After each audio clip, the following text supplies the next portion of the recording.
245. If you're 275, you can eat nothing at all. You just stand there, wait to pass away, and that's it. The greatest fear right now is eating anything in the United States. Everybody's afraid of almost any food. That's why you all went to health food stores. Health food stores now are the most popular thing in America. Every corner now has a health food store. And if you look into the health food stores, you'll notice, if you look at the people in the health food stores, they all have one thing in common. They look sick.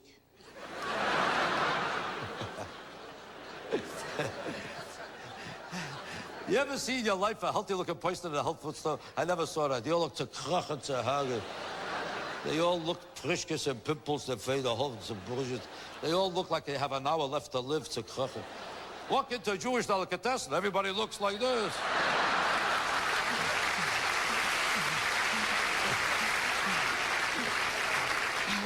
In the health food stores, they're all looking. Do you ever see what they eat? Carrots, carrots. And they can't see. They're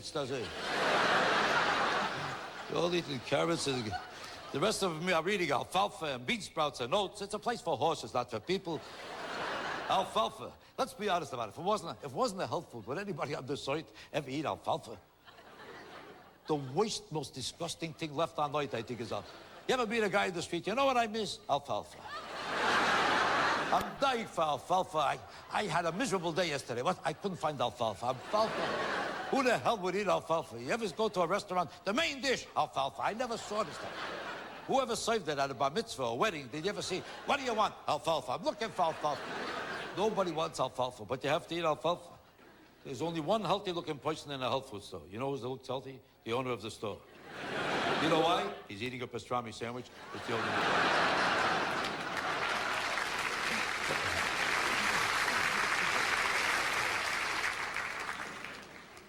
You see, over here in this country, the mores are a little different. The lifestyle is a little different. Here they're a little more self-conscious about sex, and it's more news about sex than it is in the United States. In the United States, everybody fools around. The women still pretend that they don't, but they're almost about to, they're trying to, but they're not ready to. It's not nice. What time? It's up to you. Maybe we'll wake something up. They still don't fool around on the first date. First date, it's not nice. Second date, I'll take a chance. They convince themselves on the first date, they hardly know you. The second date, why not? Now I know you better. How much better do you know a person on the second date than the first date?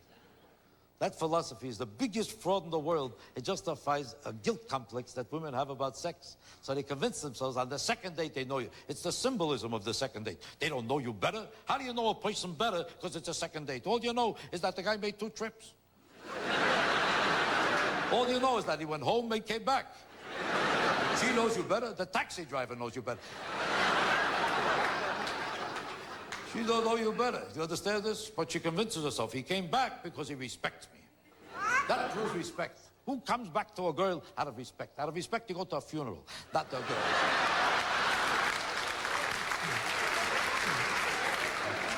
He already made an investment on the first date, so he's coming back to collect. You understand that? On the first date, every man should know he's wasting his time. You're wasting your time on the first date. That's why on the first date, you know what I say? I say, hello, that's one, and I go home.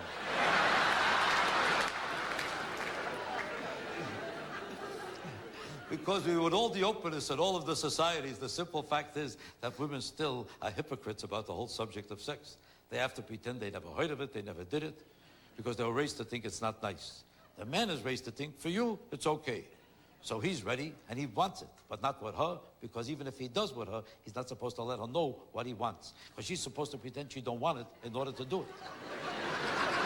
If she wants it, not nice. If it happened, she didn't expect it. So she has to pretend she never heard of it before she does it. So you have to pretend you don't want it in order to get it.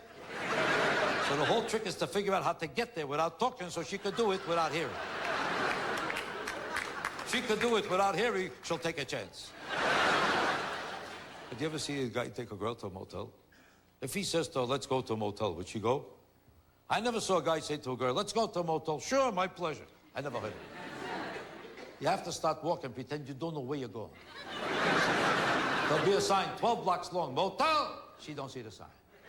All the way up in the elevator, they're discussing the Dominican Republic. He makes a move, and she has to pretend she has no idea what he wants from her. There's nothing but a bed there. What else could you do there? Play basketball? She'll pretend she has no idea what he wants from her. But a guy turns to the girl in any motel room. She always says the same thing. Me? Who else? There's nobody else there. Every girl says the same thing. I thought you wanted to talk to me. What has she got to say that's worth 98.50, 4 o'clock in the morning? Or she'll say, I never did this before. She means with you she never did it before. Or she'll say, how about my reputation? He heard about it. That's why he's dead.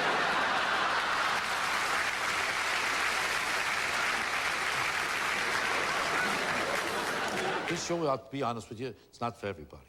Do you notice that?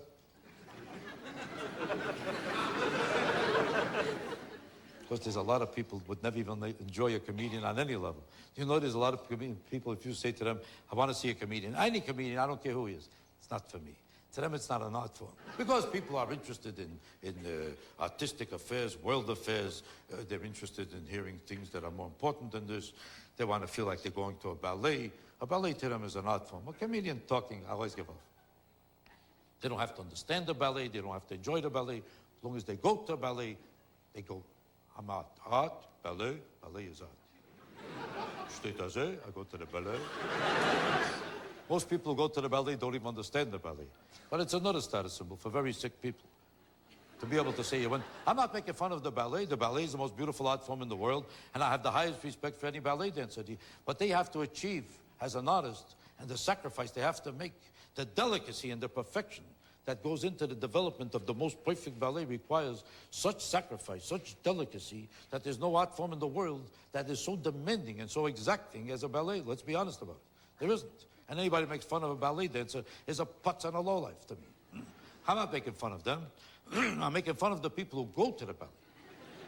Because most of them do not even enjoy the ballet. They don't even know what it's about. It's like the people who go to Les Mis. Do they understand Les Mis? Half of the people love Les Mis. The other half went there because everybody else went to Les Mis. You're a putz if you don't see Les Mis. Oh, I saw Les Mis. You saw Les Mis. What was it about? Well, I would say it's about 3 hours. That's about all they know. They hear 300 Gentiles screaming for an hour. What a show that was. What was it about? They have no idea. Some people love it, but the people who don't pretend to love it because you're supposed to love Les Mis. If it's a hit and you don't love it, you're a putz. So they straddled into thinking they enjoyed it. That's how people go to a ballet. They found out that 2 out of 42,000 people who go to a ballet actually enjoy the ballet. And those 2 people passed away a month ago, nobody knows it. Most of the people who go to the ballet only go for one reason, so they can come back from the ballet. Once you come back, you're cultured. Where were you? The ballet. The ballet. I went to the ballet. Where were you? Also the ballet. The ballet. Well, the ballet. Then they tell it to another guy. Oh, I love the ballet. I love the ballet. I'd like to know this. I'd like to know this. If so many people love the ballet, how come the whole ballet season is a week and a half every 9 years? And how come every time they have a benefit luncheon where 300 Jewish women get together, it's to save what? To save the ballet, to save the symphony, to save the opera. Why? Because nobody goes there. If so many people went there, would you have to save them every week and a half? You ever see a benefit to save Madonna? I never heard of it. But if you take anybody out of a major city and give him a job in some cockamamie small town and you come to visit him, 2 years later, what's the first thing he tells you? That he misses London or he misses New York? Why? Because there's no life without London. There's no life. Why? It's not the same. Let's be honest. It's not the same. Why not? There's no ballet. Ask him, do you actually go to the ballet? Well, it's not that I go. At least I know I could go if I wanted to go. Go to any ballet. What do you see there? You see the same thing at every ballet. One girl is twirling, and 3,000 Jews schluffed.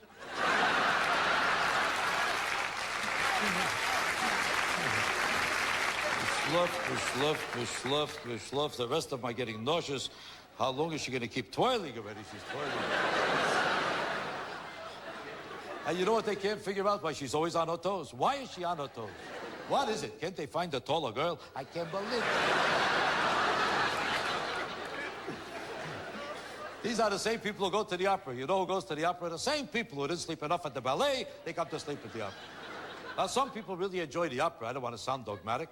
Some people really enjoy the opera. You know who? The 17-year-old kids from the music schools in the top balcony of every opera. They really enjoy it. They're involved in it.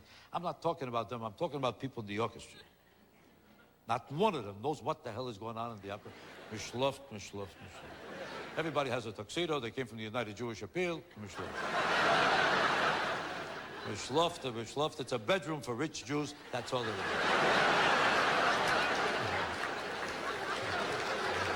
I'm surprised they even have chairs. If they were honest, they would take out the chairs, put in beds. People came to sleep.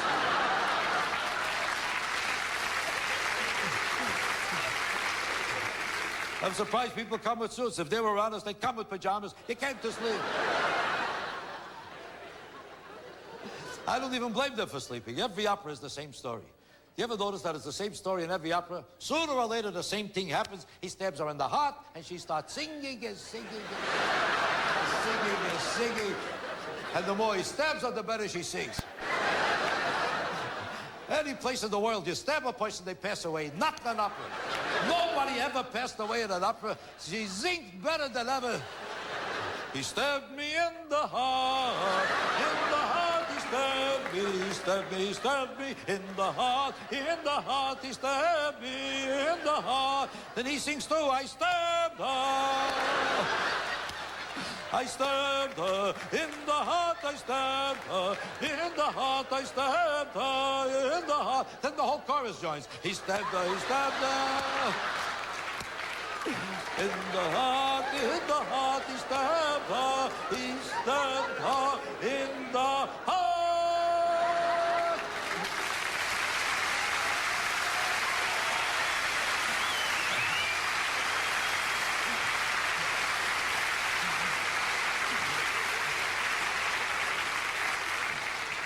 Well, ladies and gentlemen, I think we're going to try to have a little intermission now. I would appreciate if the Gentiles have the decency to let the Jews out first.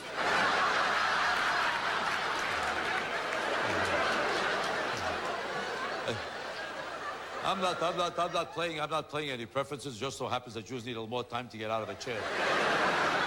Jews need a little more time. Gentiles will fly right out of the chairs like acrobats. The Jews, every Jew will get it.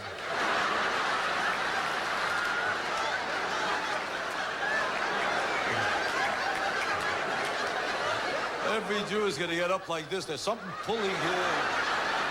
I don't know what's pulling here. There's something pulling. Yesterday, I don't know what it is. Yesterday I was walking perfect, but today I don't know what it is. I don't know what the hell it is. When I go like this, I don't feel it, but when I go like this... And they all say the same thing. I don't complain. I hate a complainer. I hate a complainer. I hate a complainer, because otherwise I'm perfect, except there's a humming here. I don't know where this humming came from. I don't know what the hell. When I go like this, I don't feel it. When I go, suddenly. Tell the truth, you ever see a completely healthy Jew in your life? I never saw a completely healthy Jew in my life. A Jew could be 12 years old. There's something pulling here.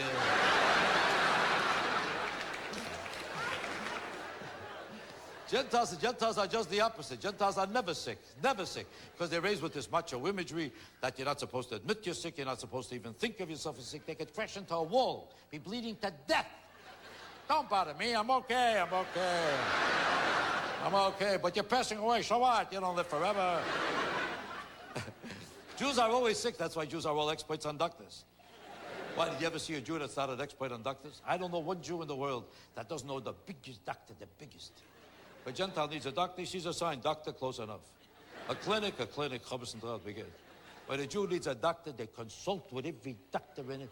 There is not one Jew that's not a consultant upon doctors and doctors. By the time they pick out a doctor, they'll all tell you, this is the biggest doctor, the big. Jews only know the biggest. I never met a Jew that doesn't know the biggest. You know how big he is, they'll all tell you, he is so big. They'll all tell you the same thing, you can't get in. You can't get in, that's how big he is. You can't get in. If a Jew hears you could get in, they'll never go there. Jews only go to doctors where you can't get in. You can't get in! You can't get in before you know 300 Jews are online. What are you doing here? I heard you can't get in. I'm here. Why, are you sick? Not right now, but I'm not going to wait till the last minute. They'll always tell you can't get in, and they always tell you can't get in for the same reason. It's always the same reason, because he's the head of the hospital. Did you ever hear of a Jew in your life that went to a doctor who's not the head? If he's not the head, they wouldn't even talk to him. He's only for Gentiles, forget about it. Jews only go to the head. He is the head, the Lord, the head. Not only the head of this hospital, he's the head of every hospital. Used to be the head of Mount Sinai, now he's the head of Mount Everest. They wanted him to be the head of Mount Rushmore. He turned it down. He is too big. He is so big you can't get in. You know how long it takes to see this doctor? 8 years. 8 years is the minimum. They'll all tell you 8 years, the minimum. Minimum is 8 years. That's with a connection. Without a connection, 11 years. 11 years, minimum. Minimum 11 years. The other guy always has to top you. What's 11 years? 11. My doctor, 23 years, minimum. Minimum. That's with a connection. Without a connection, 39 years, minimum. You think that's a doctor? My doctor is so big that nobody has seen him yet. Well, ladies and gentlemen, we're going to have a little intermission right now. Let's be honest, this is too good a show to go straight through. You need a break, don't you? I need a break, and the station needs a break. So give them a break. And call the number right there on the screen and make a pledge of financial support. Give us all a break. And then I'll be back after the break.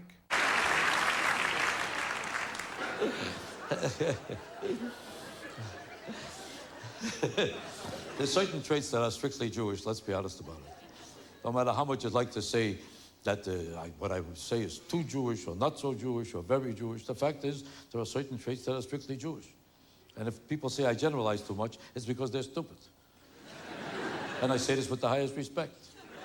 But you have to be stupid to say there's no difference between one denomination or another. If there was no difference, there was no such thing as a study of comparative culture. What do you mean by the word culture? Culture, by definition, is a generality. If it wasn't a generality, why do you call it comparative cultures? Why do you study sociology? If everybody behaved the same way, would you study comparative cultures? What does the word culture mean? So far, you didn't know one thing that I asked.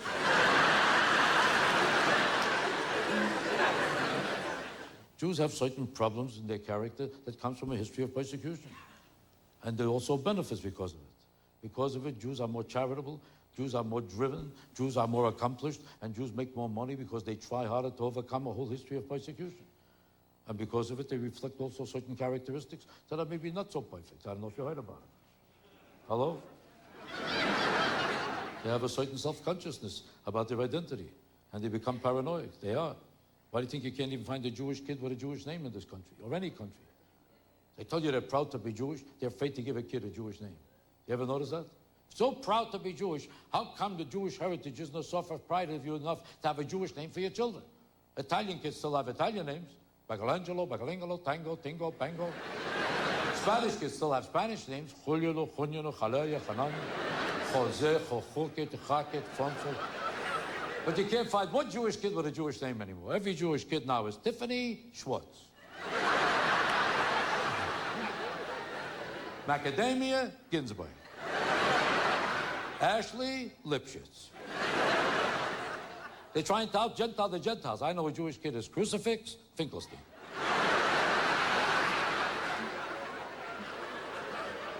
The only people left for Jewish names anymore are black people. Whoopi Goldberg.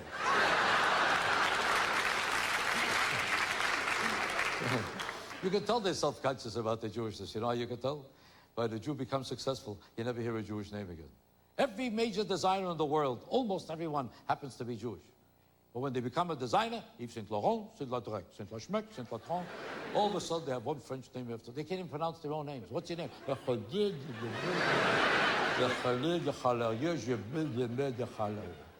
They can't pronounce their own names. You understand this? Now, why did he become French? I'll tell you why. Because they don't know Jewish woman in the world would ever buy a dress made by a Jewish designer, would they? Could you picture a Jewish woman saying, oh, this is my Horowitz?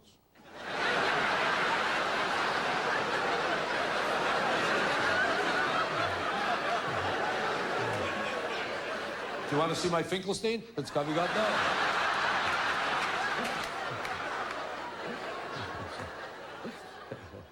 Different denominations behave differently. They even choose different professions. Why do you think if a guy tells you what he does for a living, you can always tell if he's a Jew or a Gentile? And you'll never be wrong. If a guy tells you he's a farmer, could he be Jewish? Not too often. A Jew might buy a farm, sell a farm. He does not work on a farm. You ever hear a Jew howling, Chana, is the horse ready? I never heard it.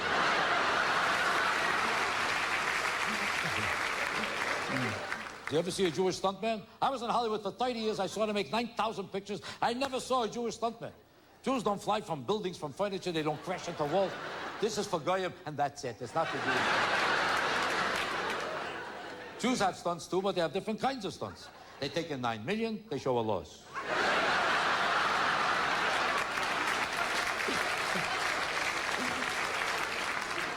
There's another profession, mugging. You ever see a Jewish mugger? There's Gentile muggers, there's black, there's Chinese, every kind of mugger in the world. You never saw a Jewish mugger. Why? Because a Jew could never become a mugger. It's not the Jewish character to be a mugger. A mugger has to say, give me your money or I'll kill you. When did a Jew ever say, I'll kill you to somebody? A Jew would have to say, listen, you don't have to give me all your money.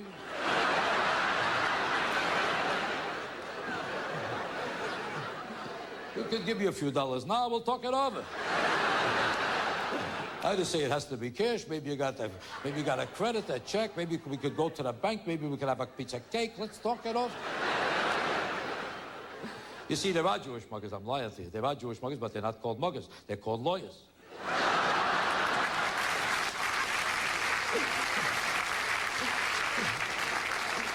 Let's be honest about it. There's certain professions that are not for Jews, just like there's certain professions that are not for Gentiles. For instance, there's Gentile accountants, but they stink at it.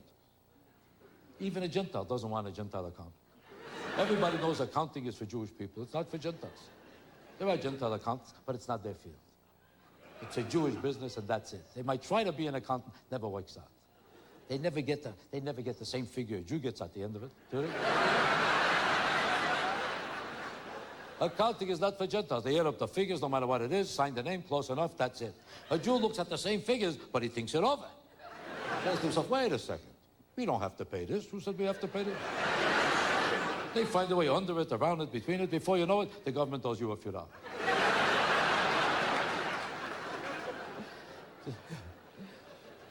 This is not to say that Gentiles are not great in certain fields. In certain fields, they're great, like the rodeo.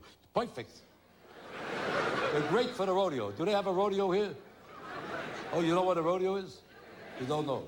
You do? That's where you fly from horses. There is not one Jew in the world that ever joined the rodeo. But it's the most popular profession for Gentiles in the United States because if in the rodeo, it's a status symbol. It's like a great prize fighter, a great football player, a flit from a horse, and they love it. They love to sit on a horse that's going to throw you right off. The culture of the Jew made it impossible for him to do the same thing that a Gentile does. That's why to this day, you don't see a Jewish athlete. How often do you see a Jewish athlete? Once in 40 years, a Jewish athlete. Jews never had time to be athletes. They had to overcome discrimination. That's why they always went to college. Jews went to college when nobody else went to college. 100 years ago, when nobody was going to college, every Jewish mother told her child, you're going to college.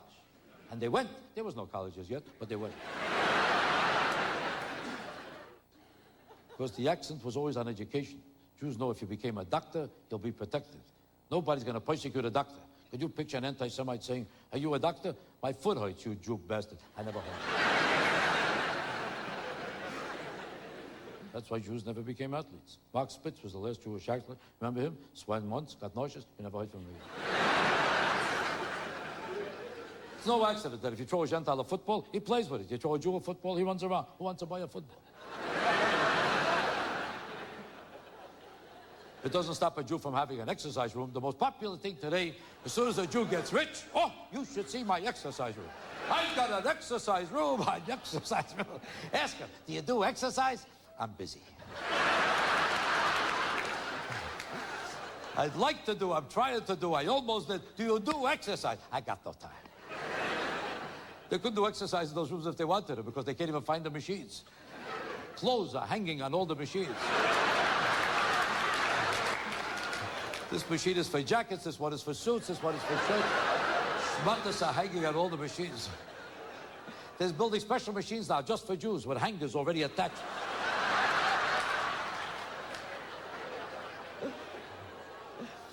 It's like a Jew with a sauna. Does a Jew use a sauna? Does a Jew have any use for a sauna? But they all have a sauna. Oh, you should see my sauna. It's another closet. Whatever didn't fit in the regular, split it in.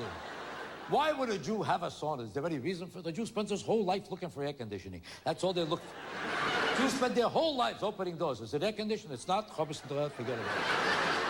it. Then they buy a sauna. I only saw one Jew in my life in a sauna. You know why he was there? It was air conditioned.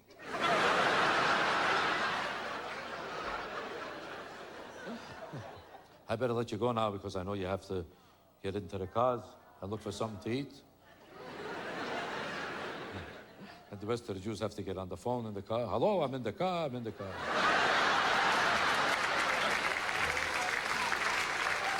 I'm in the car, I'm in the car. You got the wrong number, so what? I'm in the car. I'm in the car. They love to tell you, I'm in the car, I'm in the car. Right now, our Jews are on highways all over America going absolutely nowhere. Just yelling, I'm in the car, I'm in the car. And they don't even care that you can't hear one word on the car phone. Could you hear anything? The whole thing is a hearing test. You hear me now? You hear me now? You hear me now? I'm turning the corner. You hear me now?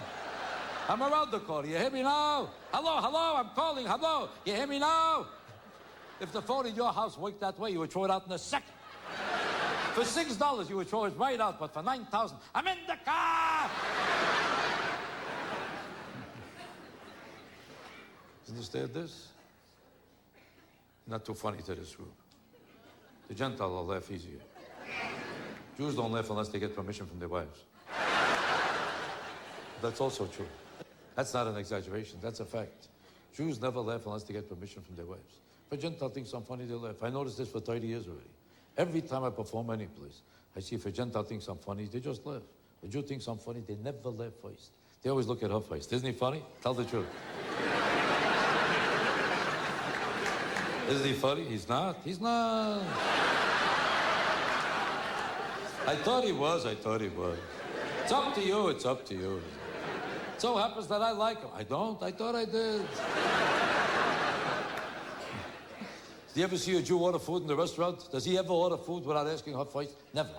Never. Every Jew says the same thing. Do I like this?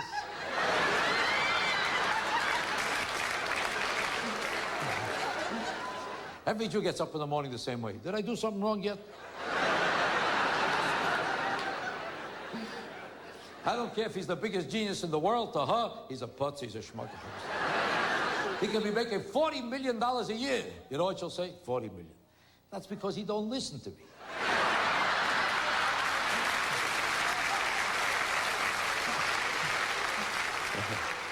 If he listened, you know how much money he'd be making today? He doesn't listen. Not that I'm picking on Jewish wives, that's not nice to do, because I picked on them a lot in my first show on Broadway. You probably heard about it.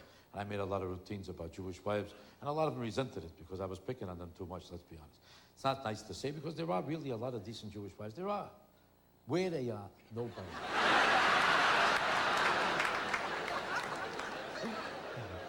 I'm not saying there's nobody happily married. Some people are very happy. You know who's happily married, I find? The girl and her mother. That's it. Every Jewish husband you meet 10 minutes after the wedding is already You ever see the wife?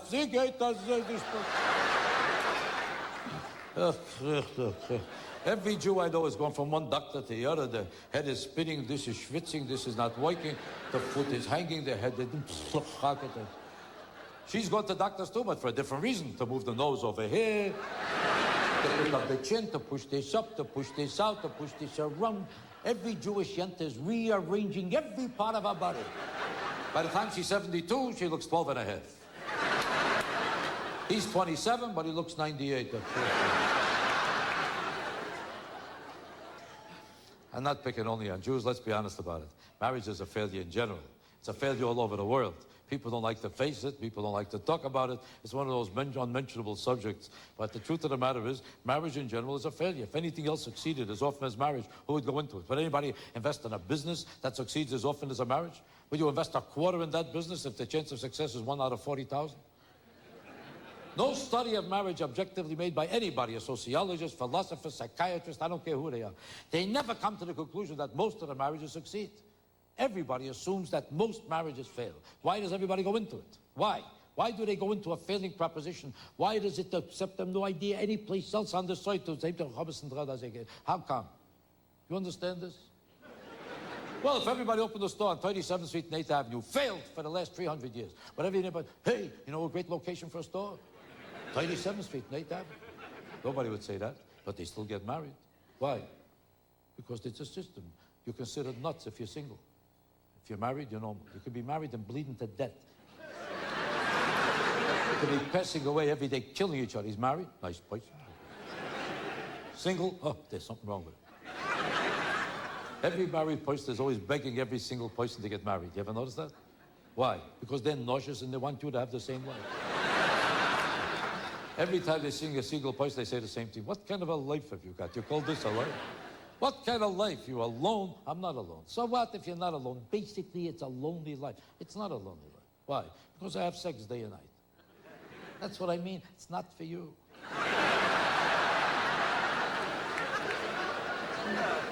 But I'm enjoying myself. Just because you're enjoying yourself, that means you're having a good time. You can't tell from enjoyment if you're having a good time. It's an empty life. But it's not. Why? Because there's a different girl every 5 minutes. That's what I mean. It's no good. Now it's good. But in the long run, you'll know how miserable you're going to be. So when I become miserable, I'll get married. Why do I have to get married now? Do you understand this? Mister?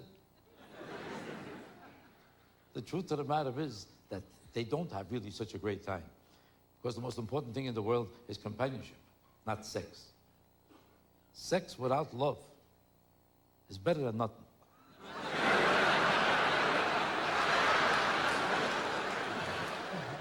It's obvious that there's a lot of problems with marriages all over the world because the greatest cheating in any place, anywhere on earth, is in marriage.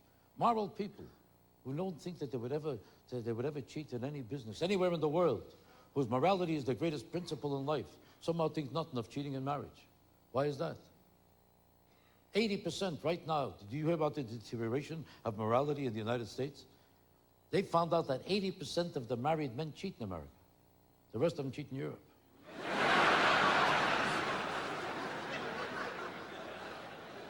Do you know what's going on among women right now? Among women right now, 1 out of 3. 1 out of 3. Same as the men. Ever since I read that, whenever I see 3 girls together, I always wonder, which is the one? Just my luck. All my life, I keep beating the wrong 2. Listen to this. Now I know why every place you go, you see 2 girls together. The third one is in a room somewhere. But that's not true of all women. It's not true of all women. That's a blatant generality. That's not exactly true. Because among some denominations, they don't cheat at all. Italian women don't cheat. Do you people know that? They made a study, and they found out Italian women almost never cheat. You know why? Because they know if they get caught, ping, dead. A Jewish wife takes a chance. You know why? She got nothing to lose. Because if a Jewish husband catches her, is he going to hit her? A Jewish man would never hit. He'd call up his mother. What should I do? What should I do? Throw her out? How can I throw her out? The guy is still here. What do you want from me?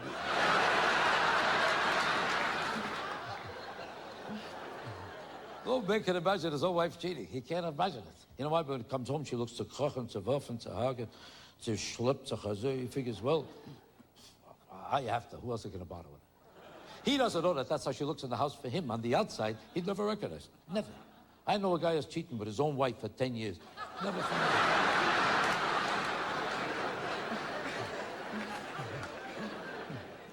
Women can cheat all they want because they'll tell you any story and men are stupid enough to believe it. Because men think they're so sexy, it can't be a lie. For 30 years, a wife can tell her husband, I'm tired. And this schmuck believes it. Tired? She's tired. Tired. He never stops to wonder. She's Jewish. What is she tired from? What is she tired from? She'd have to get out of bed to take a rest. What is she tired from?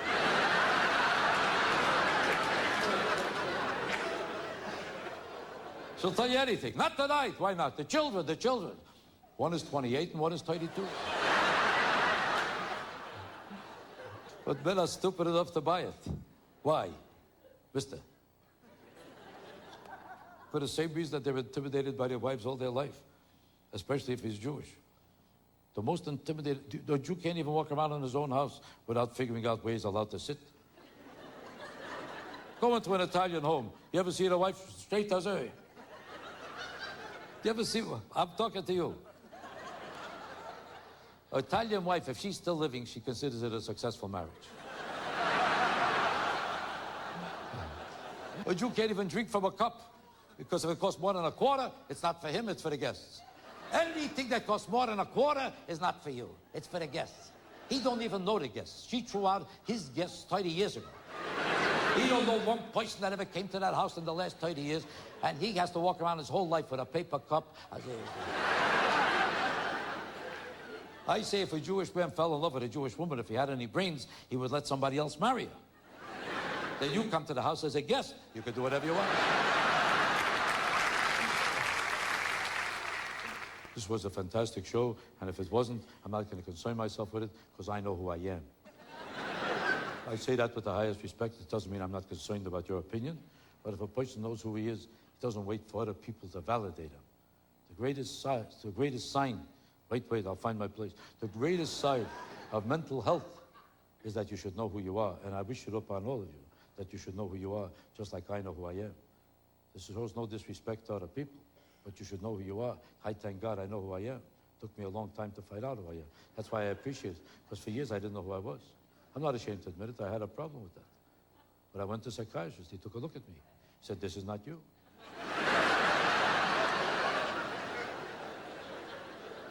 I said, this is not me. Then who is it? He said, I don't know either. I said, then what do I need you for? He said, to find out who you are. He said, together, we're going to look for the real you. I said, if I don't know who I am, how will I know who to look for? And even if I find me, how will I know if it's me? Besides, if I want to look for me, what do I need him? I could look myself. Or I could take my friends. We know where I was. We'll know where to look. Besides, I said to myself, what if I find the real me and I find that he's even worse than me? What do I need him? I don't make enough of myself. I need a partner. 10 years ago, I'd be glad to look for anybody. Now I'm doing good. Why should I look for him? He needs help. Let him look for me. He said, the search for the real you will have to continue. That'll be $100, please. I said to myself, this is not the real me. Why should I give him the $100? I'll look for the real me. Let him give him the $100. What if I find the real me and he don't think it's worth $100? Then I'm stuck my money with the real him. I said to myself, for all I know, the real me might be going to a different psychiatrist altogether. Might even be a psychiatrist himself. I said, wouldn't it be funny if you're the real me and you owe me $100? I said, I'll tell you what, I'll charge you $50. We'll call it even. Good night.